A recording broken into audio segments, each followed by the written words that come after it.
Hey guys, and welcome back to another crime case video. It has been a while, I know, but I wanted to gather all the information to talk about our next crime case. There are a lot of crimes that have to do with racism. People from another country coming to your country and a problem is caused for some reason, like they're not welcome here even though they're hard workers, they do everything that we do. In Greece, that was a problem in the past. It still remains to this day, but not to this extent. I mean, people are racist, and there is an organization here called Christie, Gold Rise, whatever that's called. That's an organization that doesn't like foreign people, any kind of foreign people. Mostly, yeah, actually any kind of foreign people. In the past, in 1999 to be precise, we had our first case that made the news about mass murders of foreign people in Athens, in the town center to be exact. That was the first time that something like that had happened in Greece. Of course, there were murder cases from here and there. From time to time, of course, in every country there are cases like that, but this case was different because it wasn't just one person at the time. In one night it could be 3 to 4 different people around the same area and all dead by the same weapon and under the same circumstances.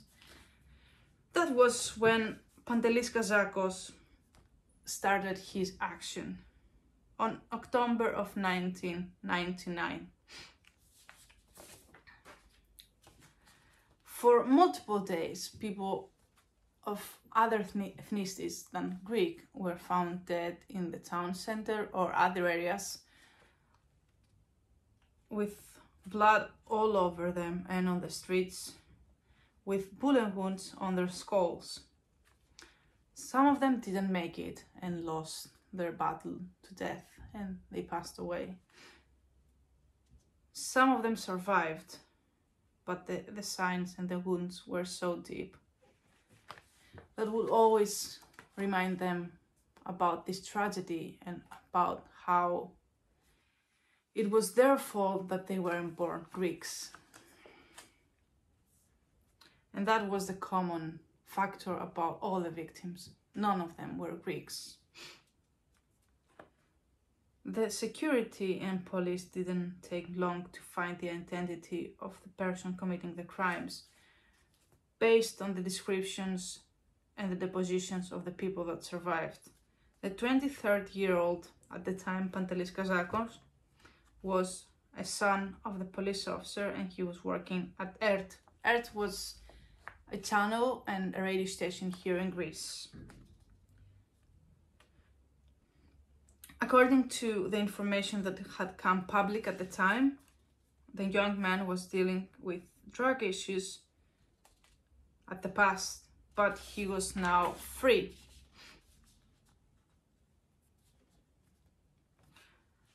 He was tested by doctors to figure out why he was committing the crimes, to figure out if there was something wrong mentally with him, if he was mentally ill and he needed some help, but nothing was found of that sort. He just killed people from other ethnicities because he hated anyone that wasn't Greek.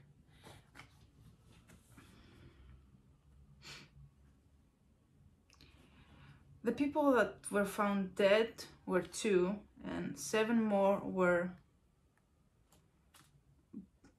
traumatized, and 2 of those 7 people are spending their lives in a wheelchair. They survived, but they got stuck in a wheelchair. From the rest of them, most of them are still facing many problems since they weren't able to get back on their feet after that accident. From the weapon, it was a gun from a brand called Browning. And after those bullets hit their body and caused the trauma, they weren't able to recover physically and emotionally fully. Kazakos acted in 4 days. according to the police. All the attacks took place between the 29th and the 22nd of October of 1999. The hours he was out committing the crimes were between 9 p.m. until 4 a.m. of the next day. He was such a cold killer, and he had full realization of what he was doing, that after he was committing the crimes, he went back to work and back to his normal life, like nothing had happened. From Street Philis to Lyceum Street, from Metaxourgio to Exarchia, from Keramikos to Komoduru, he was spreading the terror all across the Athens.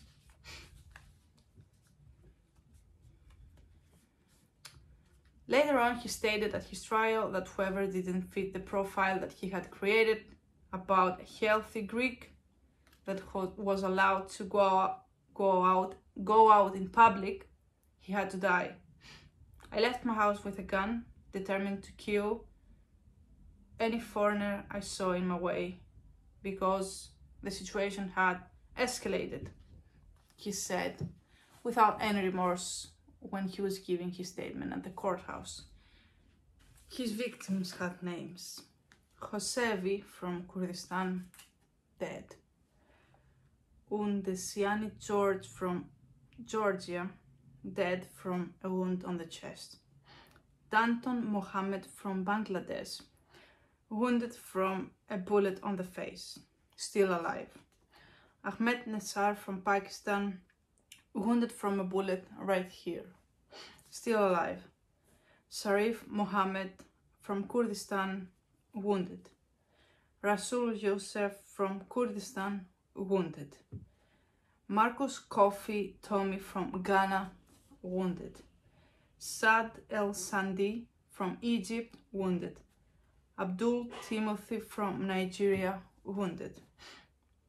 When he was making a statement, one of the victims, when he was making a statement, he said, I forgave him. I'm not sure if he was able to have any regrets about the trouble and the pain he caused. That was Abdul. He had received a bullet on his bones right here on the back. I came here as an immigrant. I'm not gonna act like a victim, nor as a politic refugee to gain some pity. I was looking for a job and I left Nigeria with a visa, not illegally. I'm not judging anyone that does it illegally. If I couldn't get a visa, I would come either way. I was a salesperson, a small salesperson, when I was attacked, and I never realized why that happened. Why would you get a gun and pull it towards other people to kill them? I have forgiven him because I'm a Christian. The thing is, I'm not sure if he has any regrets or feeling any remorse about the trouble and the pain he has caused. Racism is a bad thing. It blinds you and it drives you towards evil. And racism has no generation and no right time.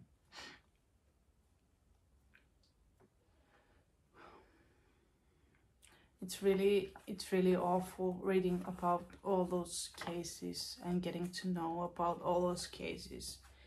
Each case I have read so far, the ones I have shared with you and talked about, and other ones I have just read about and haven't shared with you just yet.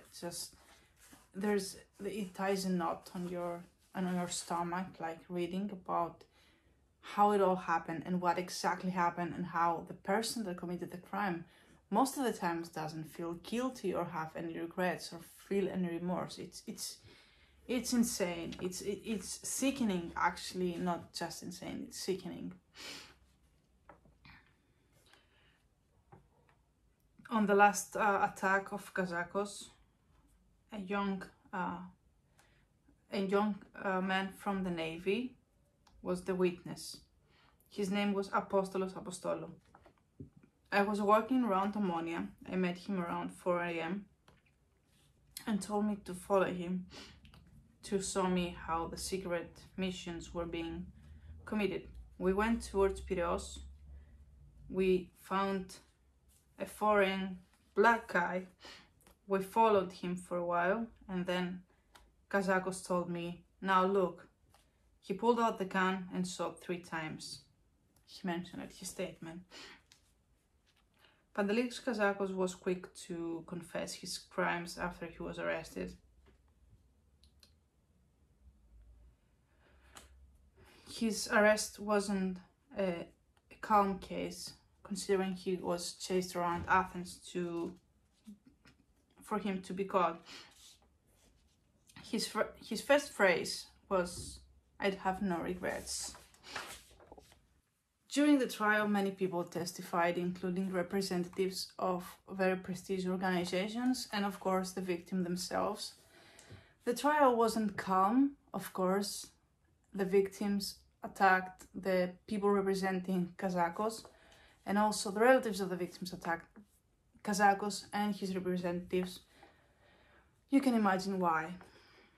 The psychiatrist of the hospital of the prisons of Korydallos, Georgos Dimopoulos, testified that the young murderer was suffering from schizophrenia and paranoia and obsession. It's a really weird thing with justice and courts and decisions sometimes, like how people are able to commit crimes and then we all blame it on something mental, like we try to get them less sentenced because something is wrong with them. And I will never be able to understand that as a person, as a lawyer, as someone who is reading all of this. It's something that will never make sense to me. Let's continue. As the psychiatrist testified, Pantelis Kazakos didn't understand what he was doing when on October 1999, killed 2 foreign people and traumatized 7 more, resulting to 5 of them being disabled because of that.